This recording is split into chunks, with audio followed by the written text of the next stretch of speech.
I was watching TV today, and there literally on split screen was President Hollande of France and President Obama speaking at the G20 meeting in Turkey.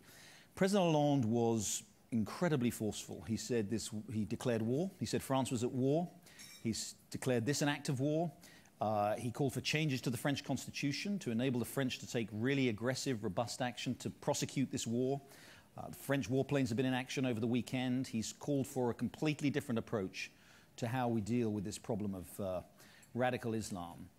President Obama, by contrast, essentially said, we continue with the same strategy. We do what we're doing now. We're going to intensify the strategy. And he saved most of his animus, I think it's fair to say, for his critics at home who haven't been, who have been criticizing him for not doing enough.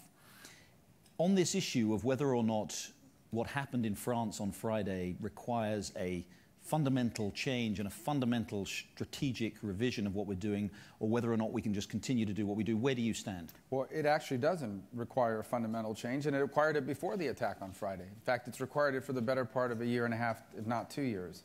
I think the problem the president finds himself in is one of domestic politics. He ran for the presidency.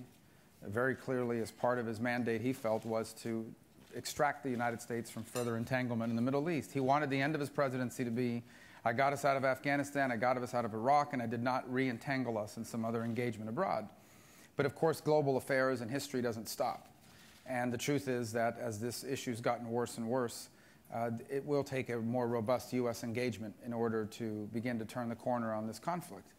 And the president either rhetorically won't make that commitment and in fact, literally won't make that commitment as well. You've seen some tactical changes over the last few weeks that have borne some fruit, but by and large, from a strategic point of view, the U.S. still does not have a well-defined strategy, and in the absence of an American strategy towards ISIS and jihadism in general, you won't be able to pull together a global coalition that's effective. Only American leadership can provide the outlines of such a strategy, and only American leadership can lead such a coalition.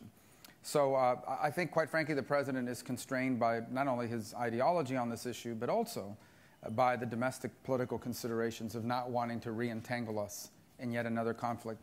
But the truth is we're entangled in this conflict.